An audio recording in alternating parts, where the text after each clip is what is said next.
हरे कृष्णा। तो ये जो समय पुरुषोत्तम मास का चल रहा है, इसमें हम पुरुषोत्तम मास की महिमा सुन रहे हैं। और पिछले दिवस पर हमने बृहन्नारदी पुराण का 27वां अध्याय पूरा किया था, जिसमें एक कदर्य ब्राह्मण की कथा आती है। तो ये कथा कैसे आरंभ हुई? श्री नारायण मुनि जिस समय बदरिकाश्रम में नारद जी को पुरुषोत्तम मास की महिमा सुना रहे थे, तो उसमें राजा दृढ़धनवा की उन्होंने कथा सुनाई और किस प्रकार वे गोलोक धाम गए और उनकी जो रानी थी गुण सुंदरी, वो भी गोलोक धाम चली गईं। ये कथा सुनाने के बाद भगवान नारायण जो है फिर पुरुषोत्तम मास की महिमा और भी बताने लगे और उन्होंने कहा कि हजारों जन्मों तक तपस्या करने से जो फल नहीं मिलता, वो फल मनुष्यों को एक पुरुषोत्तम मास के सेवन से मिल जाता है। भगवान नारायण मुनि कहते हैं कि पुरुषोत्तम मास में किसी बहाने से भी किए गए उपवास, दान, स्नान और जप से करोड़ों जन्मों तक के किए अनेक पाप नष्ट हो जाते हैं।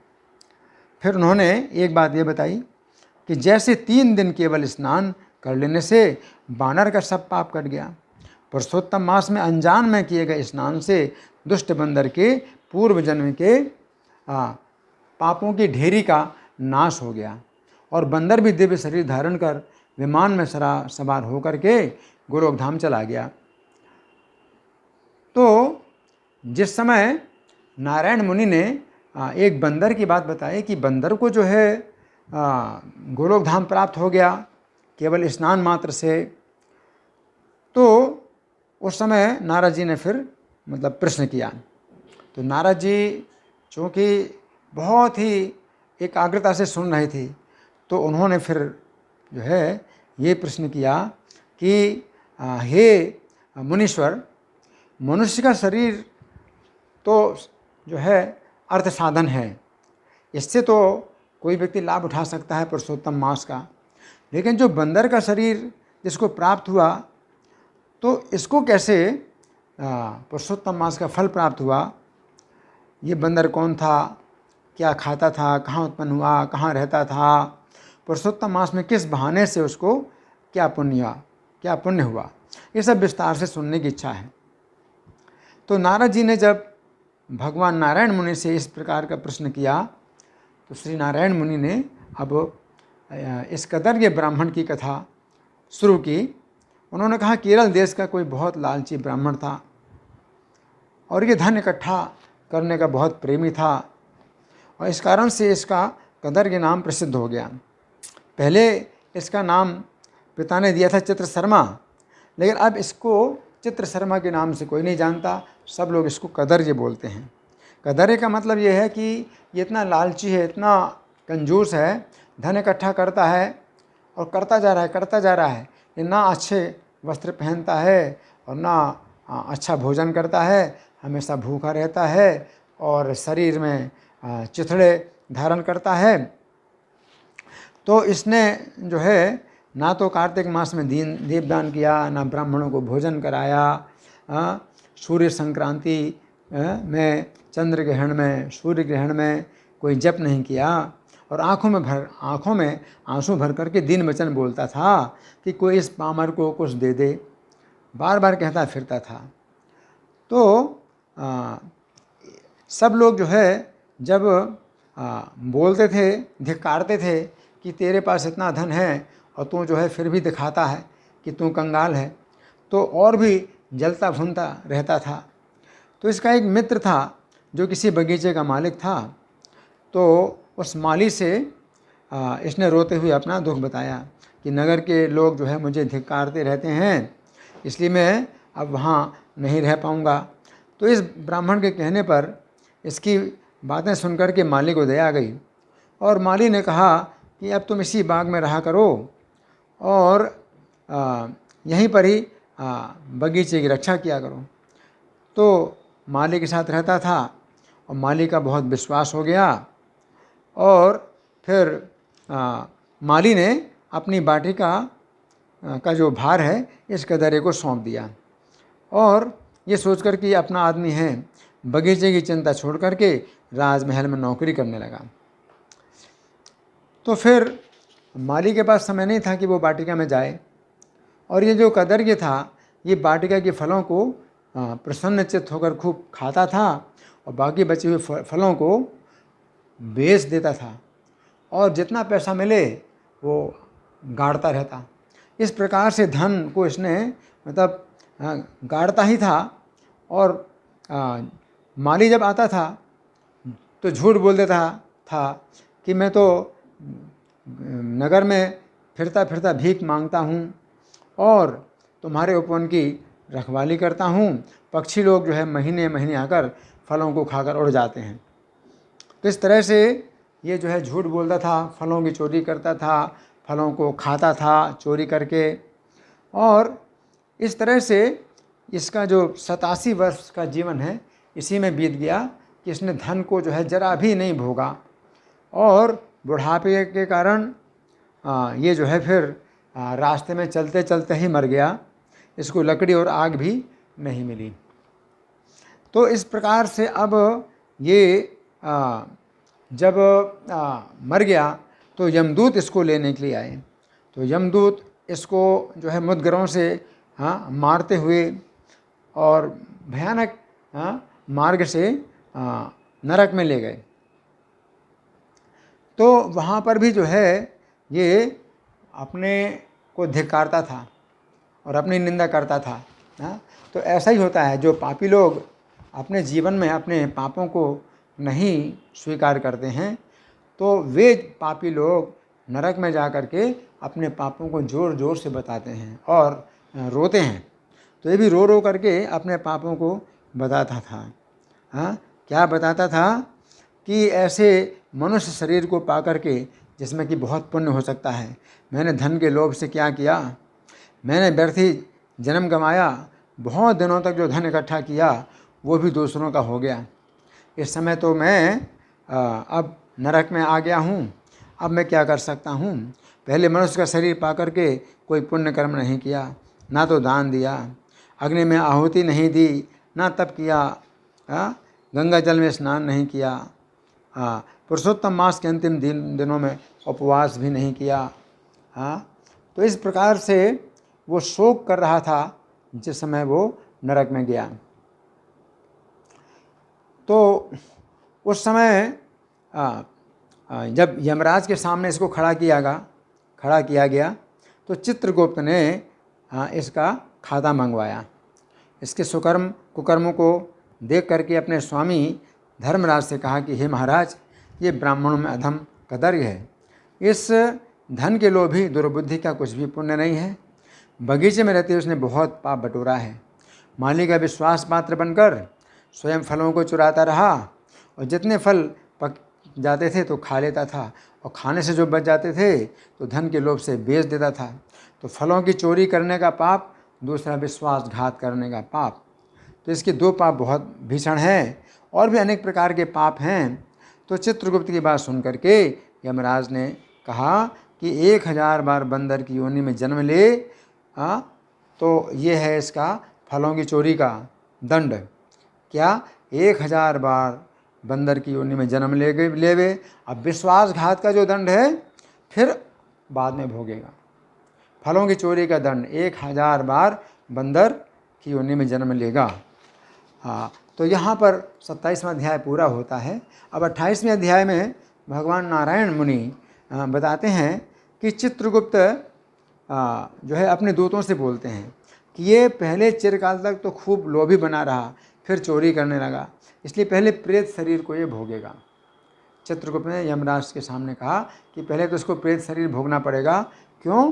क्योंकि लोभ के कारण धन इकट्ठा करता था और खाता पीता नहीं था, तो प्रेत की योनि में पहले ये जाएगा और बाद में फिर 1000 बार वानर शरीर प्राप्त करेगा। तब इसको फिर और भी बहुत सी नरक यातनाएं उसके बाद मिलेंगी। तो चित्रगुप्त की ये बात जो है सुन करके दूतों ने ऐसे ही किया। इस ब्राह्मण को मुद्गरों से पीटते हुए प्रेत शरीर में पहले इसको कर दिया। इसके बाद इसे ऐसे वन में रखा जहाँ फल तक नहीं मिलता था।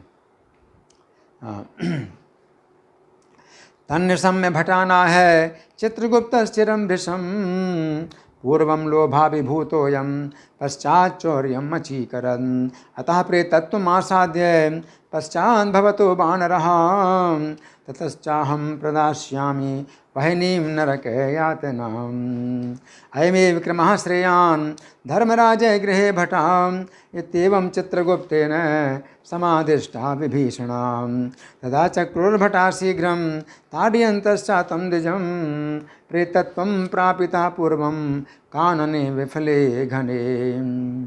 तो इसको प्रेत बनाया और कहाँ छोड़ा?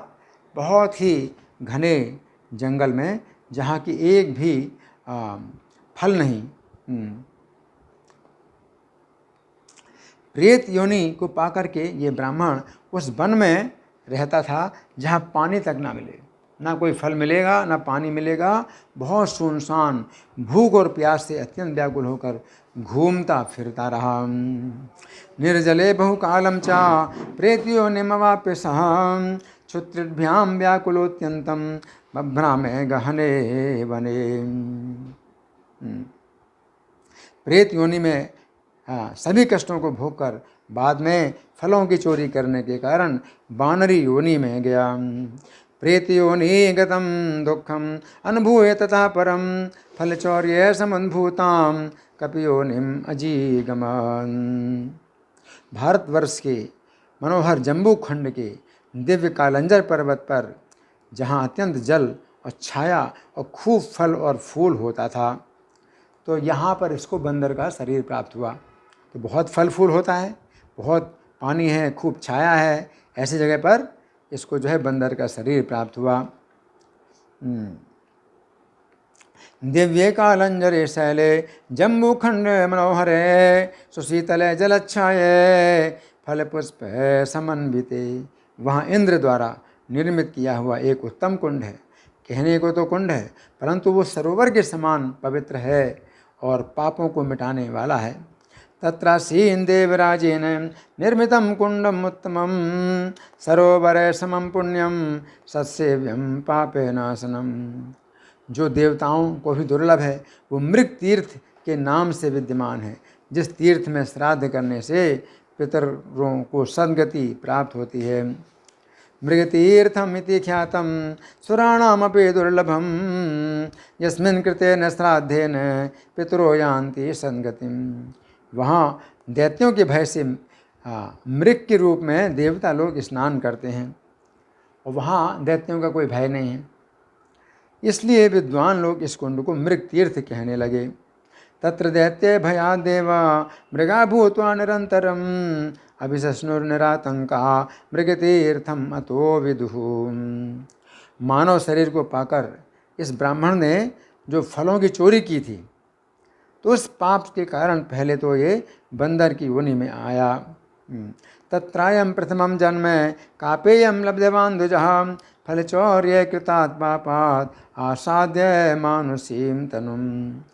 अब नारद जी पूछते हैं, जब नारायण मुनि ने ये बात बताई कि ये बानर योनि में आया, तो नारद जी पूछते हैं कि ये जो इतना सुंदर मृग तीर्थ था, इतना पवित्र तीर्थ था, ये करोड़ों पापों से भरा दुष्ट बंदर वहाँ पर कैसे रहने लगा?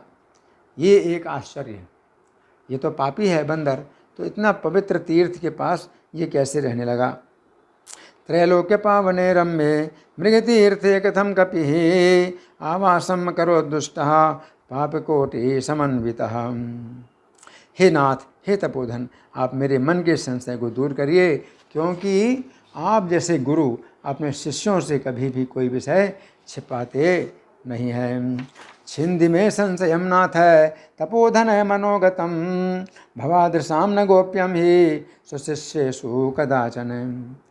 तो सूत जी कहते हैं, हे ब्रह्मर्षियों, ये कथा नैमिषारण्य में सूत जी सुना रहे हैं ब्रह्मर्षियों को, और इसी कथा को नारायण मुनि बद्रिकाश्रम में नारद जी को सुना रहे हैं।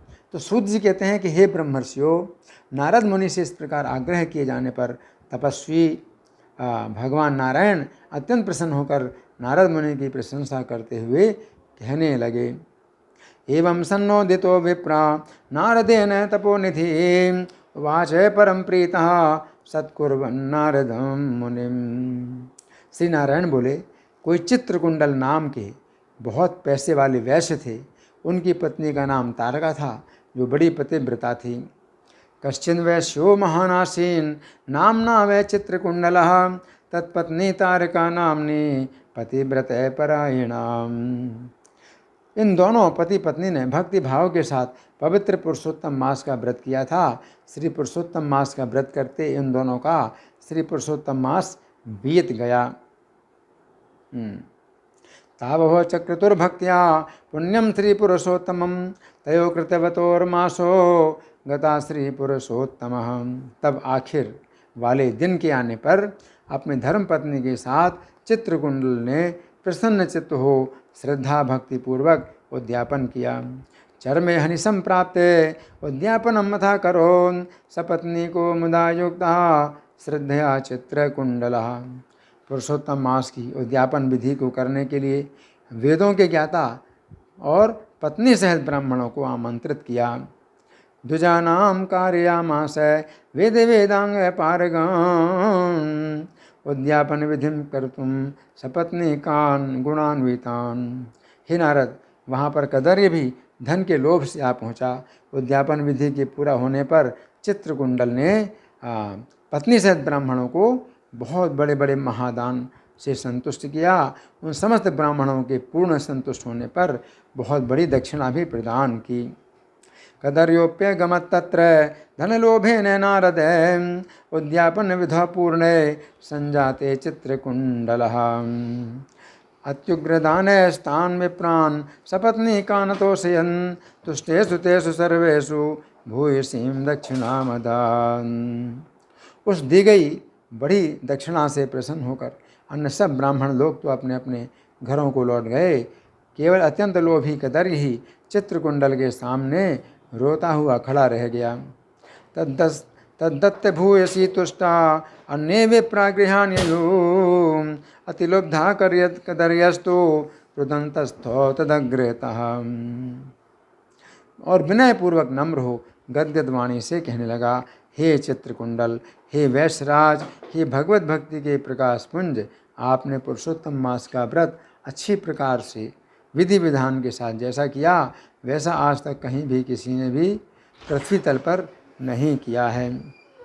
पुरुषोत्तम व्रतम सम्यक भक्त्या भवता विधिना कृतम न तथा च कृतम केन कुत्रापि पृथ्वी तले।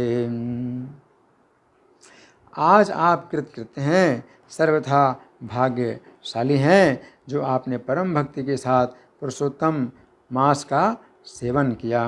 भवान अद्य कृतार्थोसि भाग्यवानसि सर्वथा त्वत्परया यत्त्वया परया भक्त्या सेवितः पुरुषोत्तमः। तो आपके पिता धन्य हैं, आपकी पतिव्रता माता धन्य है, जिन युगल दंपति ने आप जैसे प्रिय पुत्र को जन्म दिया।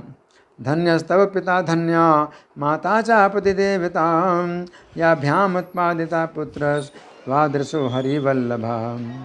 ये पुरुषोत्तम मास धन्य से भी बढ़कर धन्य है, जिसका सेवन करने से मनुष्य ऐहिक और पारलौकिक फल को प्राप्त करते हैं।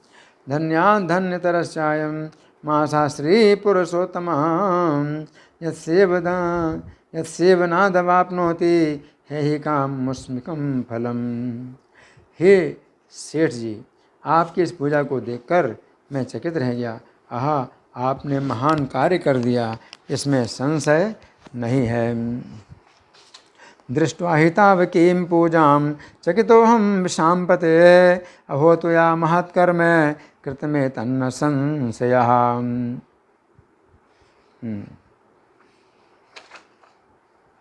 आपने मुदित मन से दूसरे ब्राह्मणों को पुष्कल दान दिया है। हे अपार धनदाता, आप मुझ अभागे को क्यों नहीं दान दे रहे हैं। अन्येभ्यो ब्राह्मणेभ्यश्च धनं दत्तं बृहन्मुदा न ददास्ये कथं मह्यं भाग्यहीनाय भूरिदे। तो ऐसा कहने पर चित्रकुंडल ने उस कदरे को भी धन दे दिया। धन लेकर मुदित मन से कदर ब्राह्मण ने उसे जमीन में गाड़ दिया। तो इसको जितना भी धन मिलता है जमीन में गाड़ता जाता है और वह अपनी निर्धनता का वर्णन करता है। इति विज्ञापितस्तेन तस्मै धनम अदादसो तन्गृहीत्वा करोद्विप्रो धनम भूमि गतम मुदा। वहाँ कदर ने एक तो श्री पुरुषोत्तम की महान पूजा का दर्शन किया, दूसरे धन के लोभ से श्री पुरुषोत्तम मास की प्रशंसा की। तत्रानेन महापूजा दृष्टा श्री पुरुषोत्तम मासश्च धनलोभेन संतुतः। सूत जी बोले, दर्शन से धन के लोभ के कारण स्तुति करने पर भी उस दुष्ट बानर को श्रेष्ठ तीर्थ के सेवन करने का सौभाग्य प्राप्त हुआ।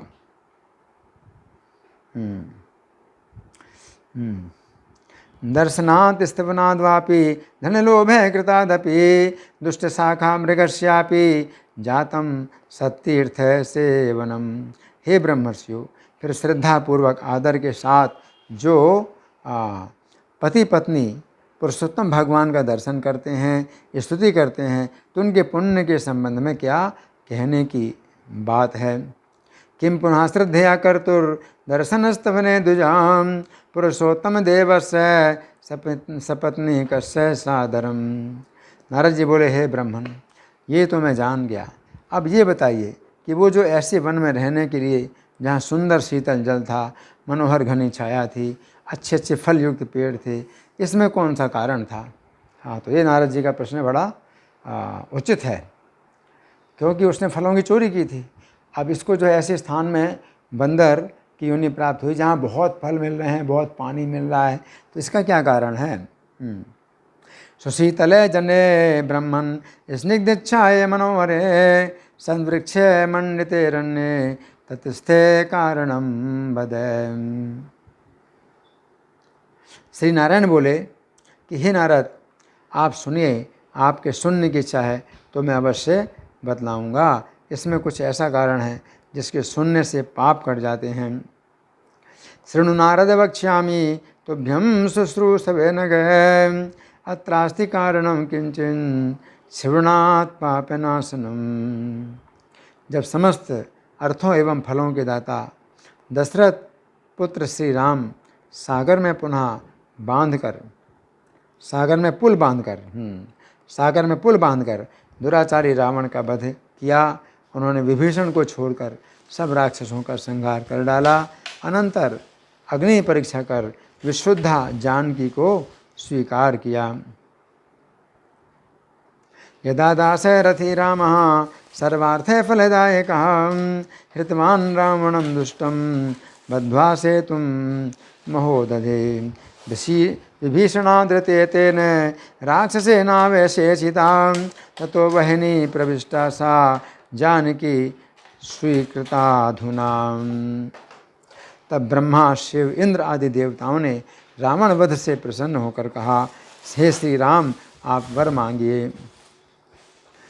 शृणु नारद वक्ष्यामि तुभ्यं शुश्रूषवे नघ अत्रास्ति कारणम किंचिन श्रवणात् पापे नाशनम।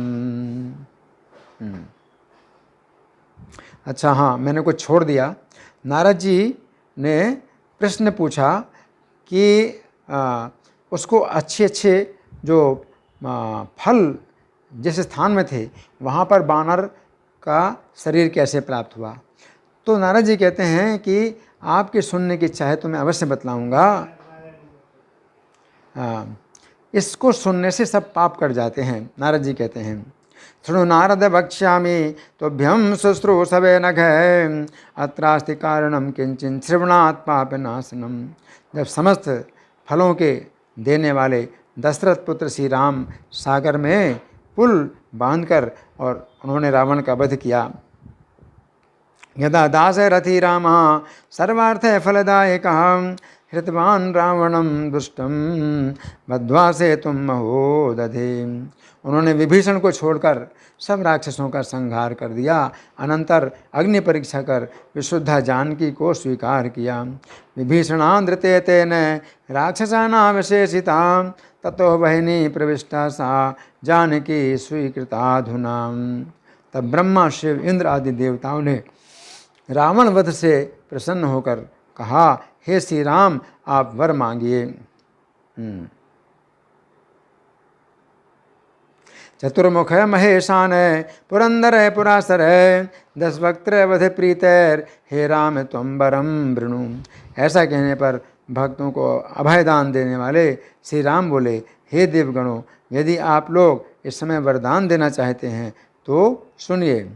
इत्युक्ते विब्रवन् रामो भक्तानाम अभयंकरः सुरा शृणुते मन्वाक्यम यदि देयो वराधुनाम। यहाँ पर राक्षसों द्वारा जितने सूरवीर वानर मारे गए हैं उन सबको मेरे आदेशानुसार अमृत की वर्षा करके शीघ्र जला दीजिए। अत्र ये वानरासूरा रक्षोभिर्निहताश्चते संजीव्यते तानासु सुधावृष्ट्या ममाज्ञया। अब ये सभी विजयशाली वानर सुभट जिंदा हो गए, जैसे कोई चिरकाल तक सोने के बाद जाग जाए। उसी प्रकार वे सब उठकर श्री राम के समीप एकत्र हो गए।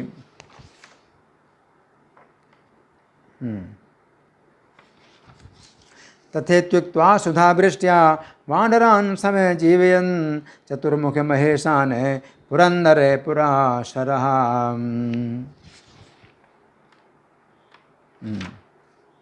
ततः संजीविता सर्वे वानरा जयशालिनः और ढोकन रामभद्रे चिरम सुप्तो स्थिता एव। इसके बाद चारों ओर बैठे हुए वानरों से श्री राम ने पुष्पक विमान पर बैठकर कहा। उस समय सीता जी और उनका मुख कमल प्रसन्नता के कारण खिल उठा।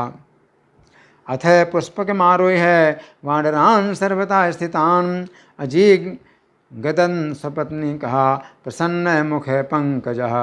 श्री राम बोले, हे सुग्रीव, हे हनुमान, हे अंगद, हे जाम्बवान, आप लोगों ने बंदरों के साथ मित्र का सब कार्य किया।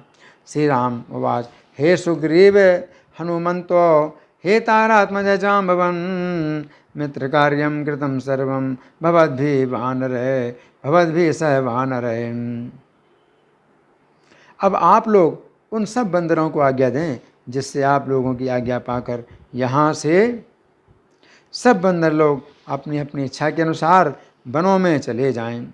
आज्ञापयन्तु तान् सर्वान् भवन्तो वानरानितः भवदाज्ञापितः सर्वे यथेष्टं यान्तु ते यतः। ये हमारे दीर्घजीवी बंदर लोग जिन जिन वनों में वास करेंगे वहाँ के पेड़ फूल और फलों से लदे रहेंगे। नदियों में मीठा पानी रहेगा, सुंदर तालाबों में शीतल जल भरा रहेगा और इन्हें कोई भी फलों के खाने तथा पानी पीने से मना नहीं करेगा। हमारी आज्ञा से सब बंदर लोग लौट जाएं। यत्र यत्र वने एते मामका दीर्घजीविनः वसन्ति वानरास्तत्र वृक्षा पुष्पे फलान्विता नद्यो मृष्टे जलावाथ शीतलं सुभगं सरः न केऽपि दर्शयिष्यन्ति सर्वे यान्तु ममाज्ञया। इसलिए श्री राम के प्रभाव से जहाँ बंदर जाति निवास करती है वहाँ के वनों में नदियाँ मीठे जल वाली और सुंदर तालाब होते हैं।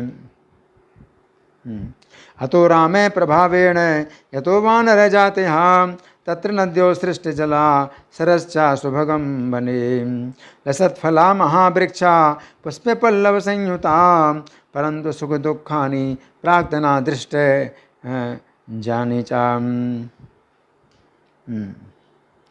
फूल और पत्तों के साथ बड़े बड़े पेड़ फलों से लदे रहते हैं, परंतु अपने पूर्व जन्म के सुख और दुख जहाँ जहाँ प्राणी निवास करते हैं वहाँ वहाँ उनके पीछे लगते हैं, क्योंकि बिना भोगे हुए कर्मों का नाश नहीं होता, ऐसा वेद का अनुशासन है। तो यहाँ पर नारायण मुनि बता रहे हैं कि यद्यपि खूब फूल और फल से लदे हुए पेड़ हैं, लेकिन इसका वानर का जो कर्म है वो भी उसके साथ में है, तो ये नहीं खा पाएगा।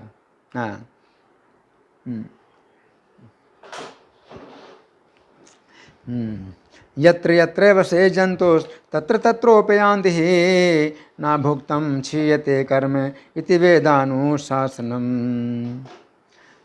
तो इस प्रकार ये जो बानर है, तो इसके मुंह में जन्म से ही पित्त के प्रकोप के कारण पीड़ा उत्पन्न हुई। उस पीड़ा से मुंह के घाव से दिन रात खून बहने लगा। जन्मतस्तस्य वक्त्रे भून् पीड़ा पित्त समुद्भवा या सृक्षवते वक्त्र वृणतश्चा दिवानिशम। तो आज की जो कथा है वो यहीं पर ही हम विश्राम देते हैं, जहाँ की ये जो कदर्य ब्राह्मण है इसको बानर का शरीर जरूर प्राप्त हुआ, लेकिन मुंह में जो घाव बना हुआ है इससे क्या होता है कि फल खा नहीं पाता है। तो यहाँ हमें ये पता चलता है कि कोई व्यक्ति मनुष्य के जीवन में जब अच्छे और बुरे कर्म करता है तो उनका फल उसे भोगना पड़ता है। या तो नरक में भोगेगा और या फिर पशु पक्षी की योनियों में भोगेगा। तो ये जो कदर्य ब्राह्मण है इसने फलों की चोरी की थी, तो ऐसे स्थान में पैदा हुआ जहाँ पर बहुत फल हैं लेकिन खा नहीं पाता है, क्योंकि जन्म से ही मुंह में जो है उसके घाव बना हुआ है और घाव से खून बहता है। तो धन्यवाद। हरे कृष्णा।